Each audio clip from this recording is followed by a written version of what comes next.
On April 30th, Africans across the globe will rise, not just in protest, but in revolution. From Ouagadougou to London, from New York to Johannesburg, we march to defend Captain Ibrahim Traoré, the leader of Burkina Faso, against Western lies and assassination plots. This is not just about Burkina Faso. This is about Africa's future.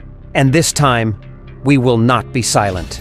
On April 3rd, U.S. AFRICOM Commander General Langley stood before the Senate and smeared President Traoré, calling him a threat to democracy. Days later, a tiny group of so-called Burkina Faso citizens staged a protest in Paris. Funded by whom? The same forces that murdered Thomas Sankara in 1987. We know this game. France and America label our heroes as dictators, then send bullets and coups. They did it to Lumumba, they did it to Gaddafi, and now they're coming for Traoré because he dares to kick out French troops, because he stands with Mali and Niger, because he fights for African resources to stay in Africa. On April 30th, the African diaspora says enough. In over 20 cities, we will flood the streets to expose the truth. Traoré is a hero, not a target. The youth are ready to die for him because his fight is our fight. This is bigger than protests. This is about sovereignty. Traoré, Assimi Goïta, and Niger's Chiani are building a new Sahel, one free from colonial looters. But the West is terrified. They're pushing fake NGOs, bribing traitors, and yes, planning assassinations. On April 16, 2025, Burkina Faso's transitional leader, Captain Ibrahim Traoré, survived yet another coup attempt, this time orchestrated by 6 military officers allegedly operating from Ivory Coast. The plot was swiftly neutralized by Burkinabe security forces, with all conspirators either arrested or killed in a confrontation. Reports suggest the dissident officers had external backing, though the Ivorian government has denied involvement. Since seizing power in a September 2022 coup, Captain Traoré has faced multiple threats to his rule. December 2022, an alleged assassination plot by former junta members was uncovered, leading to arrests. March 2023, a mutiny within the Presidential Guard was suppressed, with several soldiers detained. September 2023, a failed coup attempt involving disgruntled military officers linked to the ousted Damiba faction. February 2024, a foiled assassination plan involving foreign mercenaries, reportedly sponsored by exiled opposition figures. October 2024, another military conspiracy was dismantled with suspects tied to jihadist-linked infiltrators. But before we continue, we want to prove to you that Captain Ibrahim Traoré is being targeted for the developments that he has brought to Burkina Faso. We wonder how a fully decorated American general goes on record accusing a president who is transforming an African country for the good of its people. Since assuming leadership in September 2022, Captain Ibrahim Traoré has spearheaded a bold and ambitious agenda to revitalize Burkina Faso across multiple sectors.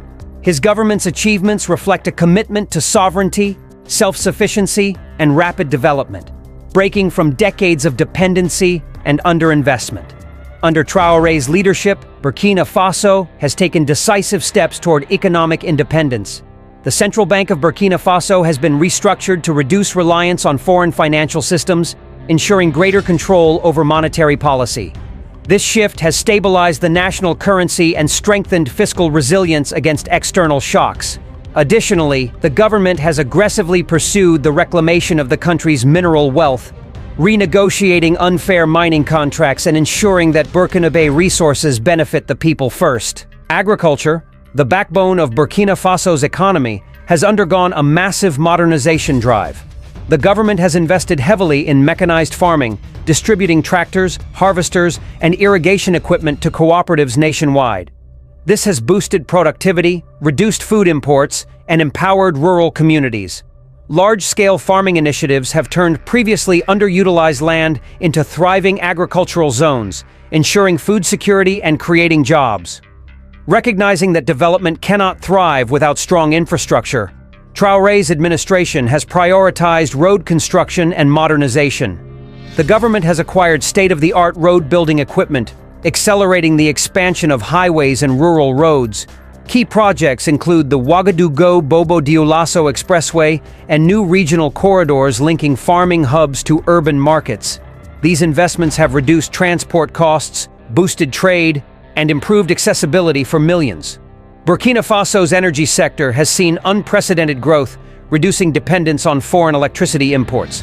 The Semendan Dam, a flagship hydroelectric project, has significantly expanded the national grid's capacity.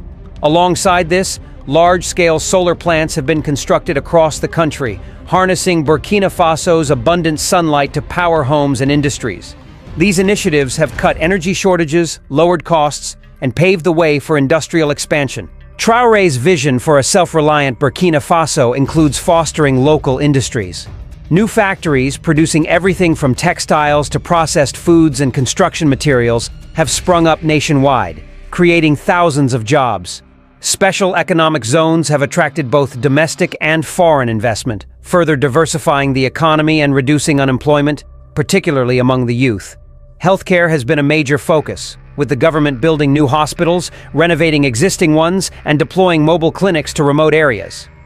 These efforts have drastically improved medical access, particularly in rural regions where healthcare was once scarce. Vaccination campaigns and disease prevention programs have also reduced mortality rates, ensuring a healthier population. Traoré has waged a relentless war on corruption, prosecuting embezzlers and recovering stolen state funds. High-profile cases have sent a clear message. Public resources must serve the people. Transparent tendering processes and strict oversight mechanisms have restored trust in government institutions. Beyond infrastructure and industry, Traoré's government has directly improved living standards. Subsidies for farmers, vocational training programs, and support for small businesses have lifted thousands out of poverty. The promotion of mechanized agriculture has not only increased yields, but also provided rural families with sustainable livelihoods. In just under 3 years, Captain Ibrahim Traoré has transformed Burkina Faso from a struggling nation into a rising African example of self-determination.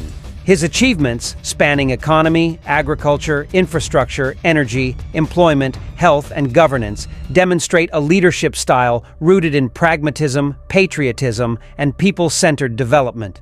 While challenges remain, the trajectory is clear. Burkina Faso is reclaiming its destiny. So we ask the world, who's the real threat? The man feeding his people with Burkinabe gold, or the nations dropping bombs for democracy? To every African watching, history is calling you. Protest. Share this video. Pressure your governments. Because if we let Traoré fall, we'll mourn him like Sankara, and then we'll fight anyway. But this time, let's fight before the shot is fired.